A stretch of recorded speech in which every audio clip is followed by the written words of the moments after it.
Jurist बनते हैं तो इनका भारत के संविधान से, इस्लाम से कोई ताल्लुक नहीं है, क्योंकि ये मनुस्मृति में विश्वास रखते हैं कि मनु को आदम अलैहिस्सलाम से मिलाया जाए, ये बोला जाए कि दोनों एक ही हैं। तो मनुवादी मुसलमान जो हैं वो मुसलमान नहीं होते, वो मनुवादी ही होते हैं।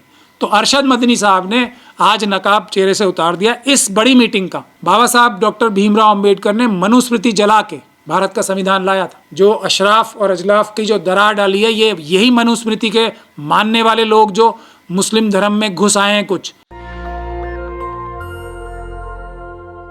आज यहाँ आने का मेरे ऑफिस में आप लोगों को जहमत और तकलीफ़ मैंने इसलिए दी कि मुझे एक मौलाना अरशद मदनी की एक वीडियो वायरल होते हुए नज़र आई है, जिसमें उन्होंने मनु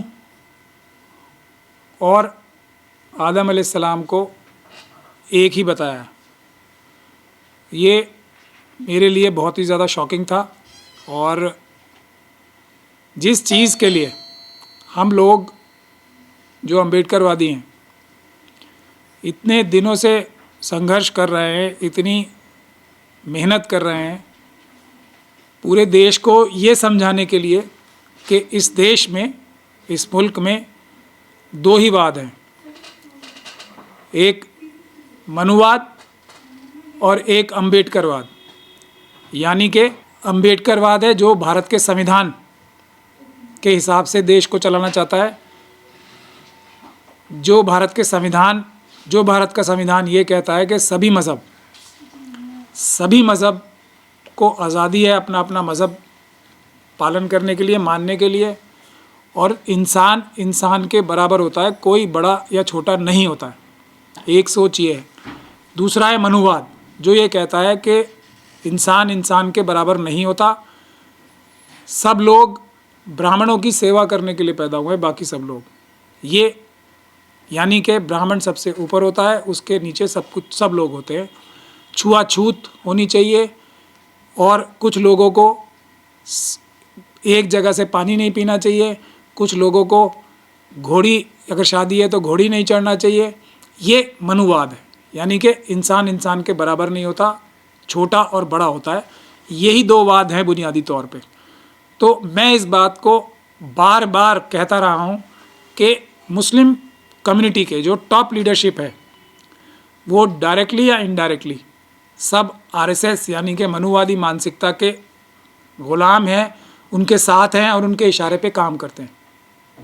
मैं एक और भी बात कहता रहा हूँ, मनुवादी मानसिकता बज़ाहिर यानी कि प्रत्यक्ष रूप से मुसलमान लगने वाला भी मनुवादी मानसिकता का हो सकता है, यानी मनुवादी हो सकता है, क्योंकि क्रिश्चियनिटी हो, जुडाइज़म हो, सिखिज़म हो, बुद्धिज़्म हो, बाकी सारे मज़हब जो दुनिया के हैं वो इंसान को इंसान के बराबर मानते हैं। लेकिन बज़ाहिर कोई क्रिश्चियन भी नज़र आ सकता है, लेकिन उसकी मानसिकता मनुवादी हो सकती है अगर वो इंसान को इंसान से बड़ा या कम समझता है। तो कोई सिख भी हो सकता है, देखने में सिख लगेगा, लेकिन अगर उसकी मानसिकता इंसान को छोटा बड़ा मानने की होगी तो वो सिख धर्म के खिलाफ है। उसी तरीके से जो मुसलमान मनुवाद को मानता है, मनुस्मृति को मानता है या मनुवादी मानसिकता का है, तो वो मुसलमान यानी कि इस्लाम धर्म का मानने वाला हो ही नहीं सकता।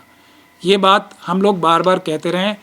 इसी बात की वजह, और जितने भी देश के मजलूम हैं, SC ST OBC और माइनॉरिटीज़, वो एक तरफ हैं और मनुवादी मानसिकता के लोग दूसरी तरफ हैं। तो RSS के लोगों को, मनुवादियों को इस बात से बड़ी तकलीफ़ थी कि मनुवाद और अम्बेडकरवाद के बीच में जो वो लोग कन्फ्यूजन पैदा करने चाहते थे, वो हम लोगों की जो अम्बेडकरवादी हैं उनकी मेहनत से दूर हो रही थी, और SC ST OBC और मुस्लिम सिख क्रिश्चियन बौद्ध सब एक प्लेटफॉर्म पे आ रहे थे, एक जगह इकट्ठे हो रहे थे। क्यों?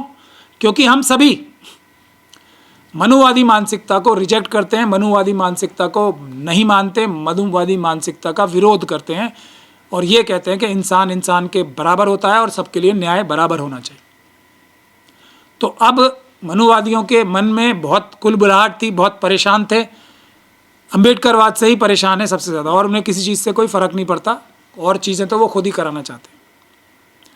तो बहुत दिनों से ये साजिश चल रही थी हम लोगों के खिलाफ़, अम्बेडकरवादियों के खिलाफ़, जिसका एग्जाम्पल फैज़ान मुस्तफ़ा, जिन्होंने जो राजस्थान हाई कोर्ट में एक जगह मनु जी की मूर्ति है उसकी तारीफ़ की और फ़ोटो खिंचवा के किया, ये उस साजिश का हिस्सा थी। उसके बाद हमारे एक अभी अब्दुल नज़ीर साहब जज साहब रिटायर हुए हैं, जिन्होंने बाबरी मस्जिद का फैसले में दिया था, और उसके बाद चीफ जस्टिस साहब के साथ खड़े होके उनकी जो शराब पार्टी हुई थी उसमें हाथ मिला के खड़े होके फ़ोटो भी खिंचवाई थी, और उसको उन्होंने अपनी किताब में लिखा भी है, रंजन गोगोई साहब ने। अब्दुल नज़ीर साहब रिटायरमेंट होते ही गवर्नर बना दिया, उन्होंने भी मनु की और मनु स्मृति की तारीफ़ की थी। वो भी ऑब्वियसली नज़र आ गई कि मनुवादियों के कहने से ही की होगी, और मैं इन दोनों लोगों का शुरू से क्रिटिसिज्म करता रहा हूँ कि ये लोग मनुवादी मानसिकता के हैं, इस्लाम से इनका कोई लेना देना नहीं है, भारत के संविधान से। हालांकि दोनों ही अपने आप को बहुत बड़ा जूरिस्ट बनते हैं, तो इनका भारत के संविधान से, इस्लाम से कोई ताल्लुक नहीं है, क्योंकि ये मनुस्मृति में विश्वास रखते हैं। उसके बाद आप लोगों ने दूसरी भी बहुत सारी प्रदर्शन देखे, सुरेश चौहान के को देखा, बहुत सारे संत जो अपने आप को कहते हैं उनको देखा कि भारत का संविधान खत्म करके मनुस्मृति लागू करेंगे, हिंदू राष्ट्र बनाएंगे। क्या हिंदू राष्ट्र बनाएंगे, और हिंदू राष्ट्र जो है मनुस्मृति से चलेगा। और आज मौलाना अरशद मदनी, अभी कुछ दिन पहले भी एक डेलीगेशन मिल के आया ना आरएसएस, मोहन भागवत जी से एमआरएम है, मुस्लिम राष्ट्रीय मंच, जिसमें इंद्रेश कुमार, जिनके ऊपर आतंकवाद के भी एलिगेशंस लगते रहे, उनसे बड़ी गठजोड़ करके बड़ी गहरी मीटिंगें कर रहे हैं हमारे कुछ लोग, सो कॉल्ड नज़र आने में मुसलमान लेकिन अंदर से मनुवादी मानसिकता के, वो लोग भी मिल के आ रहे हैं। तो ये डायरेक्शन आरएसएस की और मनुवादी मानसिकता की थी कि इस तरह की बात करें कि मनु को आदम अलैहिस्सलाम से मिलाया जाए, ये बोला जाए कि दोनों एक ही हैं।